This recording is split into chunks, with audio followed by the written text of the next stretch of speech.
I may have addressed this earlier, but years ago I was working in California, and one of the people in my class, one of the participants in my weekend class, was becoming a sovereign citizen of the United States of America. He was giving up his Social Security card and not paying taxes.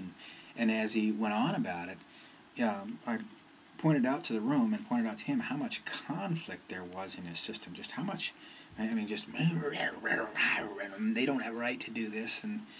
And so I said to him, I said, Roy, I said, do you get how much conflict there is in your system when you're trying to address this simple issue of sovereign citizenship, when you want to just give up your American citizenship and live in the country as a sovereign citizen, not obliged to pay taxes, etc. You know, imagine how much, can you feel how much conflict there is in your system? Because there was. He was just agitated as hell, and he was going to prove it to everybody that that was the way to do things.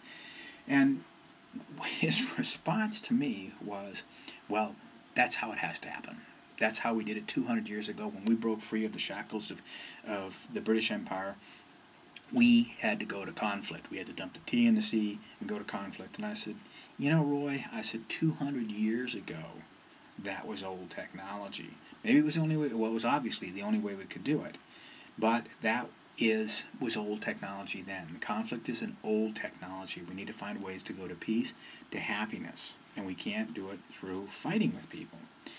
And an interesting tidbit, whether this is true or not, I believe I read it in a Robert Kiyosaki book, was that once we moved away from the English model of government, we knew we didn't want monarchs, we didn't want royalty. Oops, the apple hasn't fallen too. We're now electing our royalty.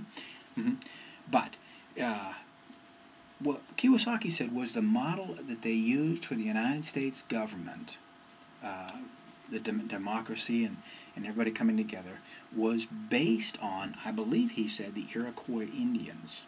He said the big difference between their form of government, which was a very democratic form of government, and ours is that Indians had the women in charge.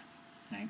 Now we read all of the accounts of the victors. You know, that's why I don't believe much in history. I find history to be really comical in some places, that all the Indians were savages and all they wanted to do was kill and maim, and I mean, gee whiz, we came in and shot their babies and took over their land, and then we can't imagine why they're reacting like savages.